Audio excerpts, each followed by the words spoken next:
오늘 우리에게 주시는 하나님 말씀 누가복음 19장입니다. 누가복음 19장 1절부터 10절 말씀 교독하겠습니다. 제가 너무 이렇게 가슴이 좋아서 소개하자면 지난주부터 우리 PPT 현주 자매가 만나서 하고 있습니다.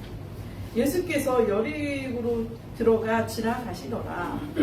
삭개오라 이만한 자가 있으니 세리자요 또한 부자라. 그가 예수께서 어떠한 사람인가 하여 보고자 하되 키가 작고 사람이 많아 할 수 없어 앞으로 달려가서 보기 위하여 돌을 모아가 나무에 올라가니 이는 예수께서 그리로 지나가시게 되리라. 예수께서 그곳에 이르사 쳐다보시고 이르시되 삭개오야 속히 내려오라. 내가 오늘 내 집에 이유하여야 하겠다 하시니 그들이 내려와 즐거워하며 영접하거늘 무사람이 보고 수군거려 이르되 저가 죄인의 집에 이유하러 들어갔도다 하더라. 삭개오가 서서 주께 여쭤되 주여 보시옵소서. 내 소유의 절반을 가난한 자들에게 주겠사오며 만일 누구의 것을 속여 빼앗은 일이 있으면 내 갑절이나 갚겠나이다. 예수께서 이르시되 우리 구원이 이 집에 이르렀으니 이 사람도 아브라함의 자손임이로다. 인자가 온 것을 잃어버린 자를 찾아 구원하려 함이니라. 네. 제목 잃어버린 자를 찾아 구원하려 함이니라입니다. 언제부터인가 요즘 몇 년 전부터인가 이런 단어가 유행입니다. 무엇에 푹 빠졌을 때 진심이다라고 표현하죠. 아시죠? 푹 빠질 정도로 좋아하는 상태를 진심이다. 제 지인 중에는 냉면에 진심인 형제가 있습니다. 이 형제는 맛집 탐방은 기본이고 이 함흥냉면과 평양냉면의 역사와 전통에 대해서도 빠삭해요. 그 파벌까지 깨뜨리고 있고 어떤 집들이 함흥냉면 라인이고 어떤 집들이 평양냉면 라인인가 이런 것들을 알고 있습니다. 성도님들께서는 최근에 무엇에 진심이십니까? 요즘 꽂혀있는 것들이 무엇입니까? 근데 이제 이 진심을 조금 더 확장해보면 길게 내 인생 전체를 쏟아부어도 아깝지 않은 내 삶의 진심 그게 있으십니까? 방향성은 어디로 향하고 있습니까?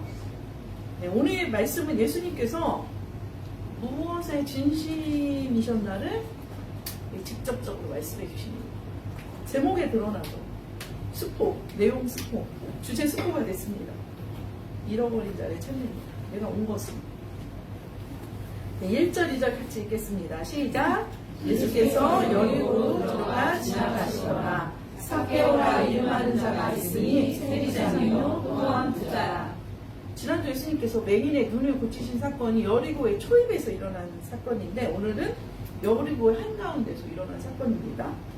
여리고에 대한 정보 지난주에 말씀드렸는데 기억나세요? 땅이 얼마나 지대가 낮은지 해저 마이너스 238이라고 했나요? 제가 말했는데 기억이 안 나요. 그렇게 낮은 지역입니다. 그럼에도 불구하고 이 지역은 그 광야의 오아시스 같았어요. 토양이 기름졌습니다. 농작물도 좋고요. 뿐만 아니라 이 아라비아 지역에서 물류가 이 여리고를 통과해가지고 들어오는 경제 도시였습니다. 그러다 보니까 이 지역에 세 관이 있었어요. 그러니까 다른 조그만 동네는 지점 같은 세 관이 있었다면 여기는 그 본점이 있는 거예요. 이스라엘 전체 세관이 주로 로마가 세 군데에 설치를 했었다고 합니다. 세관이 설치된다는 거는 이들을 위해서가 아니죠. 로마가 이 착취한 나라의 세금을 원활하게 걷어들이기 위해서. 그러니까 부유한 도시다 보니까 여리고를 통과해서 주로 예루살렘으로 올라왔는데 이 사이길에 강도가 좀 나타났어요. 길이 올라가는 길이 험하기도 했고 그러니까 저희가 예수님께서 비유하실 때 강도 만난 비유가 이 도시 여리고를 배경으로 일어난 이유가 있어요. 여기가 이제 이 사건이 좀 있었다는 거예요. 여러분 우리나라에서 강력 사건이 많이 일어나는 도시가 어디일까요? 이게 치안이 안 좋은 데를 주로 꼽죠. 근데 그거 아세요? 그 중에 하나가 강남이에요. 강남 치안 좋죠. 근데 왜 그러냐면 돈이 많아서 어쩔 수가 없어요.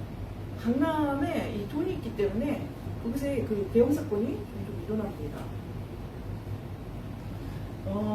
이 도시에 꽤나 알려진 사람이 살고 있었는데 그 사람의 이름이 삭개오입니다.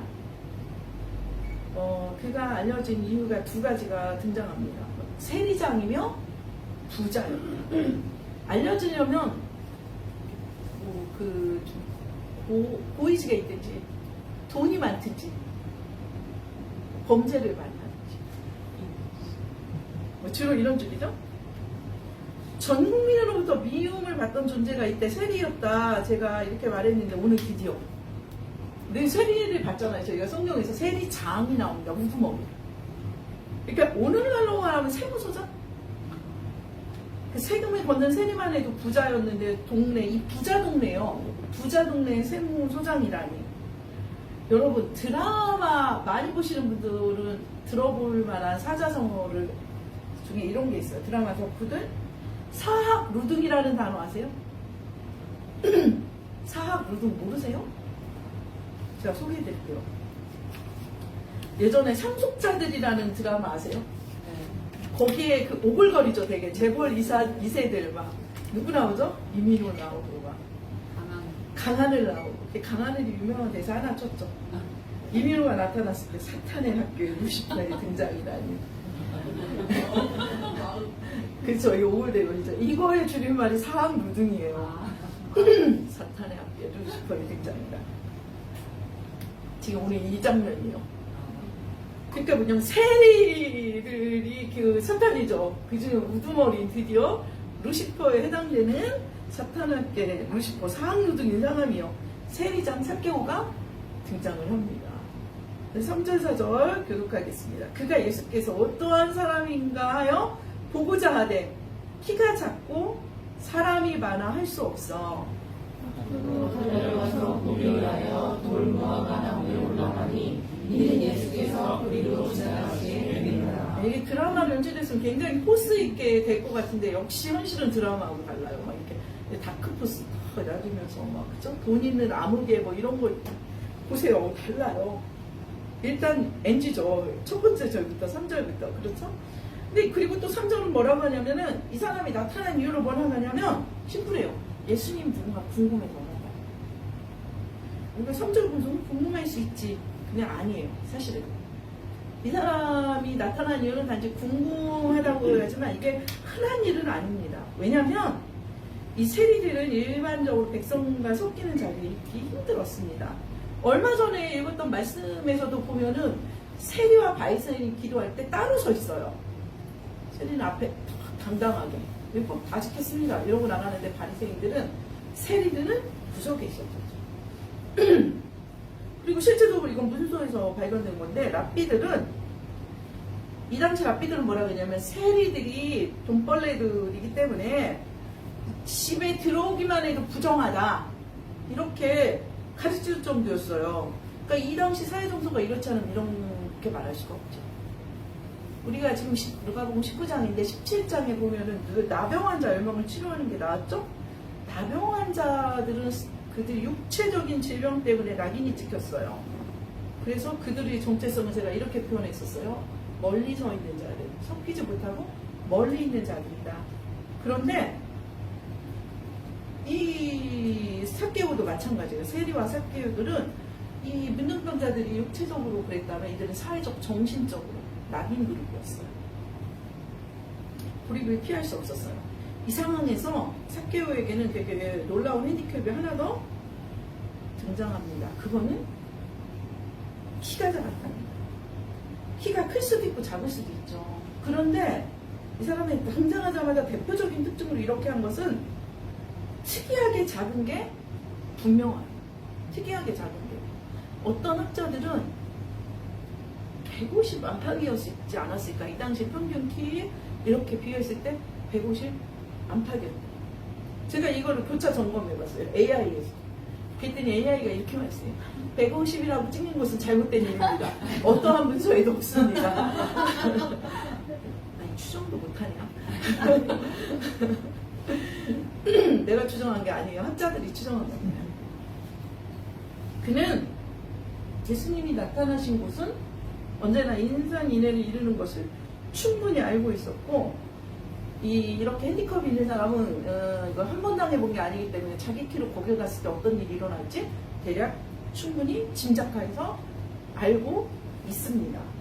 이런 현실에서 그가 예수님을 낳았다는 것은 단순히 혹시만으로 보기는 어렵습니다. 그는 일종의 어떤 선을 넘어온 거예요. 여러 가지. 역시나 삭개오는 예수님 볼 수가 없어요. 인파 속에서. 그러나 간절함이 기발한 생각이 떠올리게 합니다. 성령님, 간절하면 뭐가 떠올라요? 간절하면 뭐가 떠올라요? 그게 어떤 영역이 됐든지. 어떻게 하냐면 보긴 봐야겠어요. 여기서 돌아가지 않는다는 거예요. 이 나올 때부터 이미 이 특별한 간절함이 있어요. 앞질러 달려갑니다. 그리고 어떻게 하냐? 그분이 지나가시의 길 옆에 돌 무화과 나무에 올라갑니다. 제가 어렸을 때 성경에 이걸 개혁한 글들에 뽕나무라고 되어 있었어요. 저희 집에 뽕나무를 키웠던 적이 있어요. 누에를 키웠거든요. 제가 뽕나무를 어렸을 때 볼 때마다 아니 저기 어떻게 올라갔지? 이렇게 생각을 했어요. 뽕나무는 그렇게 크지 않아요. 한국에서. 그렇죠. 근데 이제 가까운 나무 종을 찾다 보니까 뽕나무로 번역한 건데 돌 무화과 나무예요. 돌 무화과 나무가 훨씬 비싸요. 이거는 제법 얼굴도 크고 잎사귀, 얼굴이 아니죠. 잎사귀가 커서 얼굴도 가릴 수 있는 정도였습니다.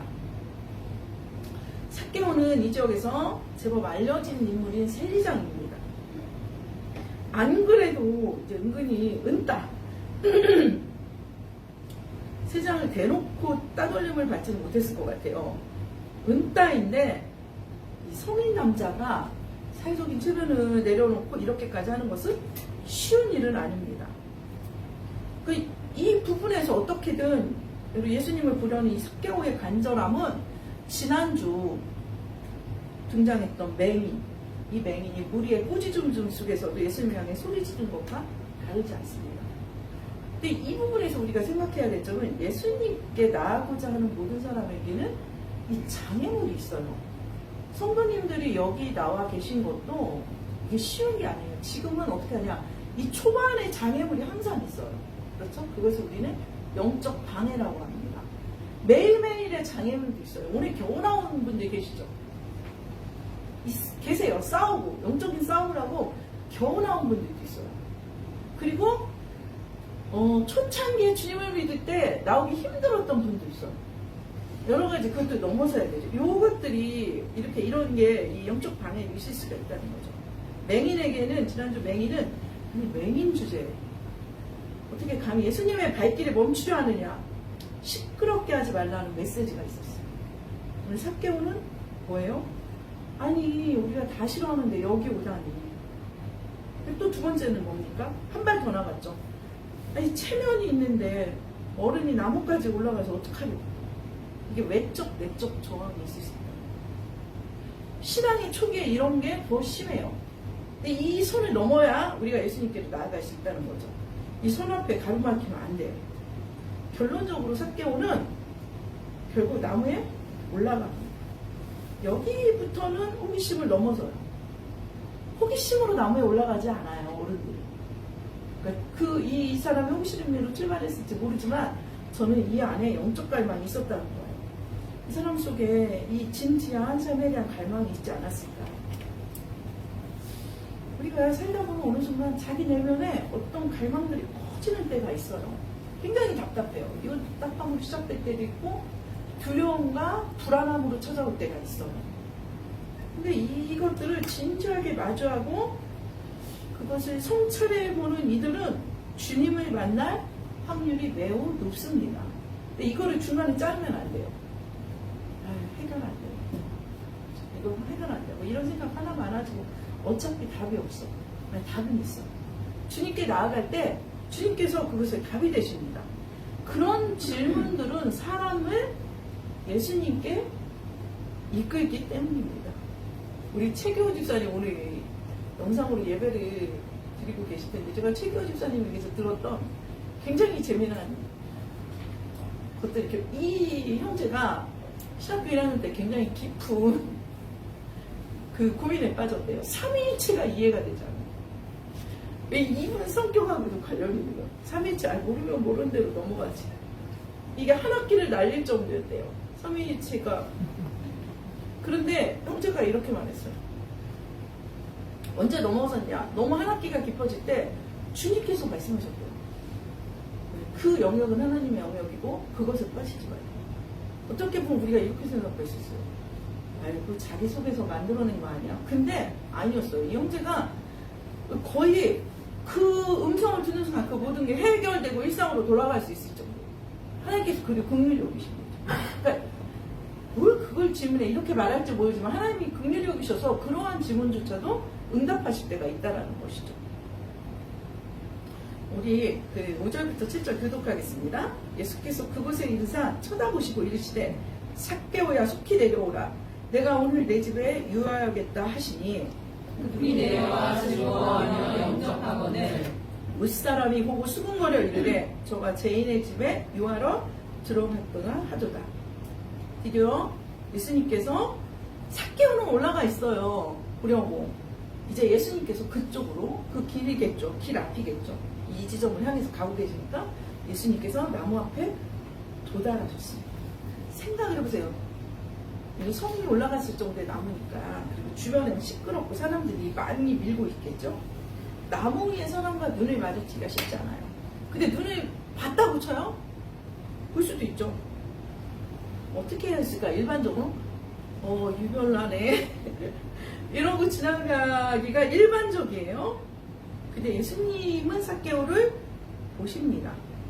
쳐다보시라 그래서 5절 쳐다보셨다. 이거는 고개 들어서 오히려 향하셨다는 거예요. 이걸 영적 관점을 생각하면 사실 지금 삭개오가 예수님을 보려고 발요거듭 쳐서 올라간 것 같지만 진짜 본 건 누구예요? 예수님이 삭개오를 본 거예요. 오늘 설교에서 이런 뒤집어 보면 이런 역설적인 해석이 많이 일어납니다. 진짜 본 건 누구라고요? 삭개오가 죽은 힘에 쓴 것 같지만 성도님들 오늘 죽은 힘에 다해서 예배 드리려고 애쓰면서 오셨죠. 지금 죽은 힘에 다해서 예배를 하고 있죠. 근데 누구요? 실상 예수님께서 보시는 거예요. 먼저 예수님은 이 삭개오를 보면서 순식간에 세 가지를 말씀하십니다. 먼저 삭개오의 이름을 부르십니다. 성경에서 이름을 부르는 것은 존재적 만남이에요. 만남으로 나아갑니다. 예수 그리스도께서 성도님들 각자의 이름을 불러주십니다. 정주야 이렇게 이름을 불러주세요. 그렇죠? 이름을 불러주세요. 그리고 그를 고립된 나무 위에서 내려오길 명하십니다. 또 하나 내가 오늘 너의 집에 머물겠다고 말씀하십니다. 예수님께서 이 삭개오를 땅으로 불러내리는 것은 그를 고립되고 외로운 삶에서 사람들이 서 있는 땅으로 불러들이신다는 지금 영적인 일어나는 현상에 대한 말씀이라는 생각이 듭니다. 그는 사람들 사이에서 살아본 적이 없어요. 지금 사람들 사이에서 살지 않고 있습니다. 돈의 욕망으로 훔쳐지고 홀로 살고 있습니다. 그가 서 있는 땅을 지금 바꿔주시는 거예요. 삭개오의 이름을 부르시고 말해요. 네가 어디 있느냐? 이 땅으로 내려와라. 제가 한 번 전에 말씀드린 적이 있는데 어떤 목사님이 그 서재에 그 말씀을 걸어놨다는 게 되게 인상적이었어요. 서재에 아담아 네가 어디 있느냐?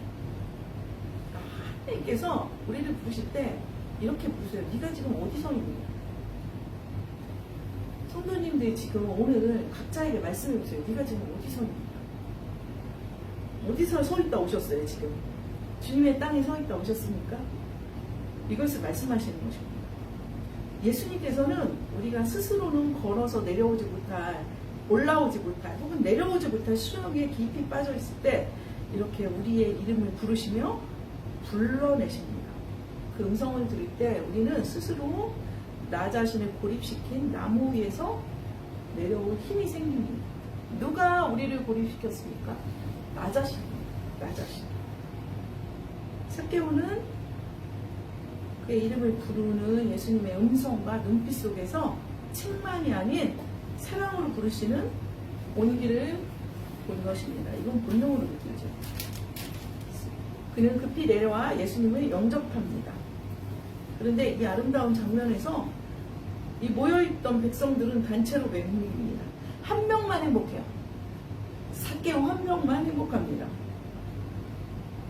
아니, 이게 뭐야? 예수님이 대단하다고 소문이 나서 이 먼 거리 얼굴이라도 보러 왔는데 아마 이 차도 없던 시대니까 예수님 얼굴 한번 보려고 멀리서 왔는데 이 예수님이 죄인이라고 소문난 세리장의 집에 들어가신다니, 죄인도 분별하지 못하나? 아마 이들은 예수님 못 알아본다고 생각했을 수도 있어요.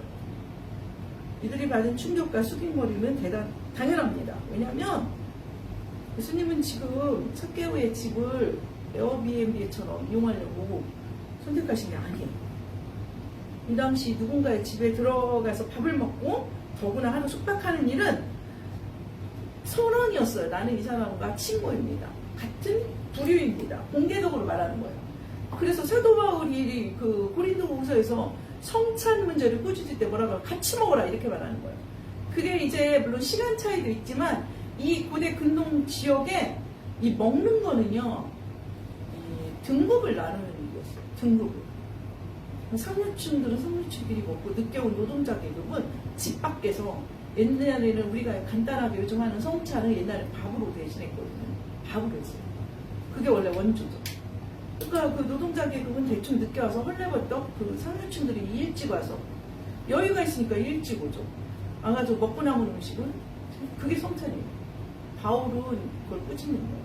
그 문화의 잔재가 있었던 것이죠. 그러니까 이 당시 사회는 당연히 식사도 모임도 교제도 끼리끼리였어요.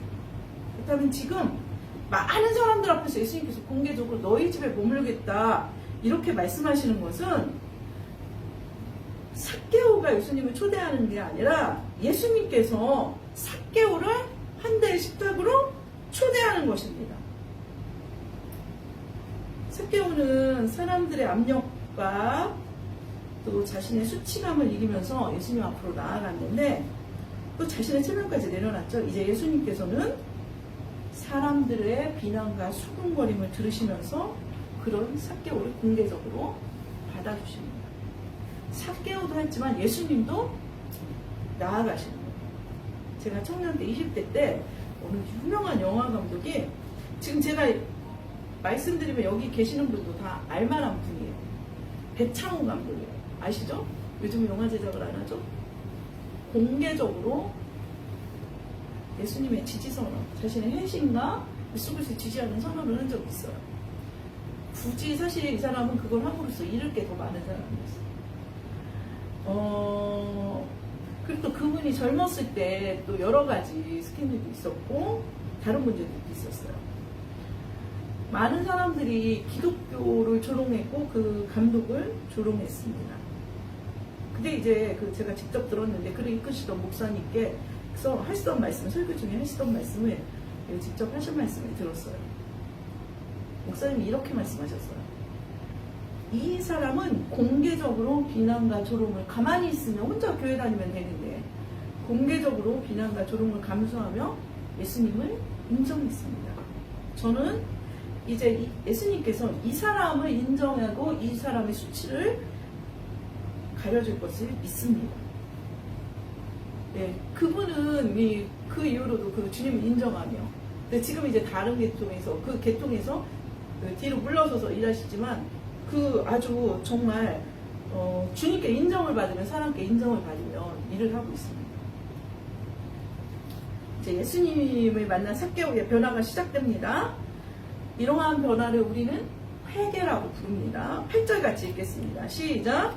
삭개오가 서서 주께 여짜오되 주여 보시옵소서, 내 소유의 절반을 가난한 자들에게 주겠사오며 만일 누구의 것을 속여 빼앗은 일이 있으면 내 갑절이나 갚겠나이다. 예수님께서 그의 마음속 깊은 것을 들여다보시며 만나주시자 삭개오 속에 오래 감춰둔 것들이 드러납니다. 많은 사람들은 본능적으로 자신이 무엇에 묶여있는지 알고 있습니다. 다만 회개할 기회를 외면하거나 놓쳐버릴 뿐입니다. 성도님들 몰라서 회개를 못하세요? 예수를 어떻게 하면 잘 믿는지 모르겠어서 못 나오시는 분이 계신가요? 초창기 몇 번 빼놓고 그렇지 않아요. 알고 있어요. 본능적으로 알고 있어요. 뭘 놔야 되는지. 그를 이토록 고립시킨 것은 돈이었습니다. 사람들이 주변에서 그를 비난할수록 그는 돈에 미쳤다고 말할수록 돈을 향해 달려온 듯합니다. 이것이 그의 외로움과 방황의 근원이었어요. 성도님들, 저는 교회에서 상담을 하면 수많은 사람들의 이 외로움과 방황과 고립의 근원을 만납니다. 돈일 때도 있고요. 어떤 성적인 것일 때도 있어요. 그리고 어떤 그의 명예욕과 자랑일 때도 있습니다. 어떤 상처일 때도 있어요. 그리고 또 어떤 인간들에게서 얻고 싶은 친근감이 있었어요. 세상에 어떤 것들을 놓지 못하고 살던 사람들이 예수님이 진실로 만나면 자기 생명처럼 여기던 것을 갑자기 내려놓는 것을 저는 우리 은혜로 사는 교회 안에서도 수없이 많이 보았습니다. 왜냐하면 예수님을 만난 후 그 내면적인 허기가 채워지기 때문입니다. 예수님은 요청한 적이 없어요. 이렇게. 그래서 삭개오가 먼저 고백합니다. 그가 돌려주겠다는 배상의 정도는 이 당시 율법이 요구하는 것보다 훨씬 더 큽니다. 보세요. 소유의 절반을 가난한 사람에게 주겠습니다. 뚝 잘랐어요. 그럼 얼만큼 남죠? 나머지 반이라고. 그리고 뭐라고 하냐? 그 나머지 절반 중 부당하게 얻은 것은 4배로 돌려준다고 말합니다. 부당하게 얻은 게 있다는 뜻이에요? 없다는 뜻이에요? 있다는 뜻이에요. 그냥 돈으로 금융치료 많이, 옛날에 세리들이 자기들이 무시당하는 걸 돈으로 금융치료를 많이 했다고 합니다. 왜냐하면 세금 책정이 이들에게 있는 거예요. 네, 그러니까 이 로마의 권력을 뒤엎고 이걸 혜택이 있는 거죠. 그거를 돌려주겠다는 거예요. 그리고 이것은 동시에 뭐냐? 이제 앞으로는 부당하게 얻지 않을 거라는 뜻이에요. 그러면 이게 뭐가 남을까? 남는 게 좋겠죠. 그런데 돌려주겠다고 말합니다. 세례 요한이 말했죠. 회개에 합당한 열매를 맺으라. 이걸 말하는 거예요. 회개는 머릿속에서 일어나지 않습니다. 먼저 머릿속에서 일어나는 거 맞아요. 기도와 개념 속에서 일어나요. 그런데 삶의 행동으로 연결되지 않으면 그 회개가 열매를 맺지 못해요. 그러니까 우리 속에서 눈물도 많고 고백도 많은데 이게 왜 이렇게 매일 반복만 내리냐? 우리가 한 개라도 행동으로 이어져요. 한 개라도. 결단이 중요합니다. 회개하셨으면 행동하셔야 돼요. 2번째 실패하더라도 첫 번째라도 하셔야 돼요. 이러한 결단이 있기 원합니다. 사랑하는 성도님들, 오늘 행동으로 하나 결단을 하셔야 돼요. 행동으로 하나. 뭘 결단하셔야 돼요?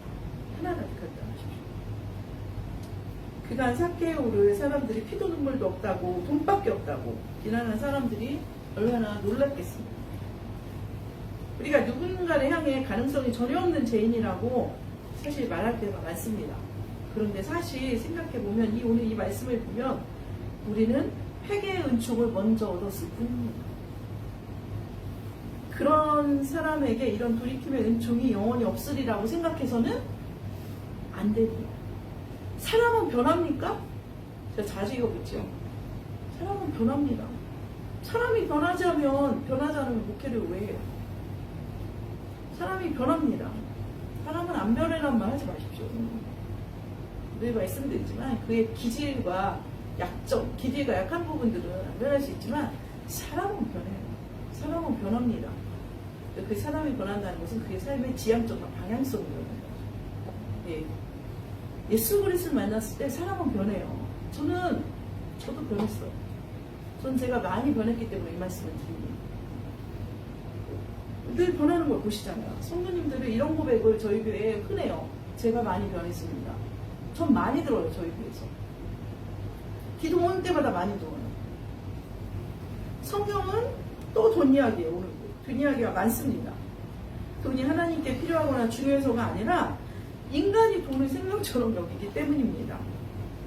하나님께 중요해서가 아니에요. 우리에게 중요해서 그렇습니다. 중요한 것을 처리하고 나오라는 거예요. 그래서 예수님께서 뭐라고 말씀하시냐? 물질이 있는 곳에 너희 마음이 있다고 말씀하셨습니다. 그래서 루터는 지갑이 회개하지 않는 성도의 회개는 아직 아니라고 말합니다. 부모님 지갑이 회개하셨습니까? 지갑의 회개는 지갑한테 또 회개를 시켜. 너 회개해. 집에 돌아가셔서 지갑을 앞에 놓고 너 회개해. 너 때문에 내가 힘들다. 네. 그렇습니다. 돈의 우선순위를 말하는 거죠. 그래서 예수님도 이렇게 말했고, 그래서 루테는 말했고, 그래서 교회들은 직분자를 세울 때 돈과 시간의 헌신을 요구합니다. 돈과 시간이 헌신되지 않는 헌신은 성도님들 오래가지 못해요. 그렇죠? 네, 마찬가지예요. 회개하는 삭개오를 향해 예수님은 새로운 정체성을 부여합니다. 9절 시작. 예수께서 이르시되 오늘 구원이 이 집에 이르렀으니 이 사람도 아브라함의 자손이니라.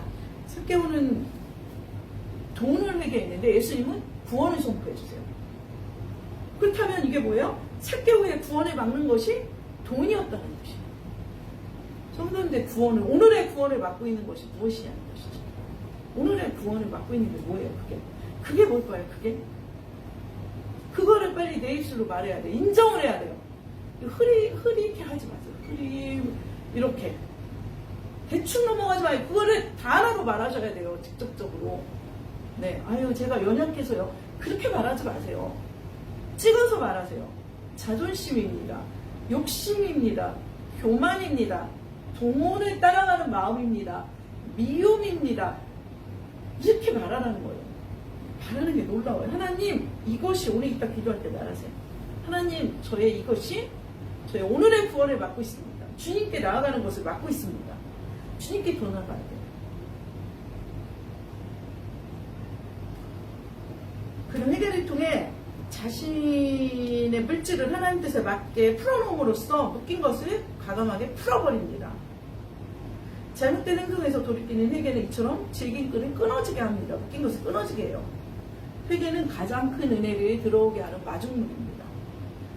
예수님께서 부자가 천국에 들어가는 일이 낙타가 바늘길로 들어가는 것보다 더 어렵다고 말씀하신 지 불과 얼마 안 됐어요. 오늘 19장인데 18장에서 말했는데 부자 삭개오가 구원받는 일이 바로 그 직후에 일어납니다. 그럼 이게 무슨 뜻이에요?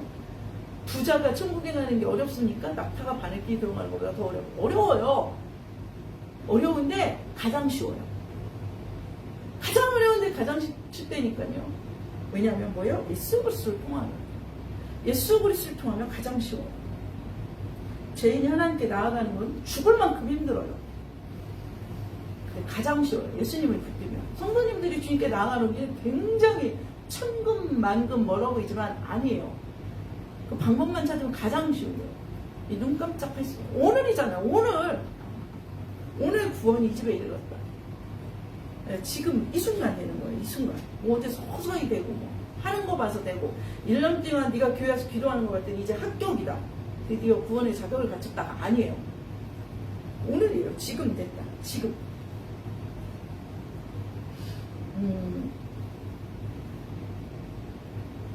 예수님께서는 삭개오도 아브라함의 자손임을 많은 백성 앞에서 선포하세요. 그래서 이 회개한 글을 이스라엘 공동체에 심어주세요.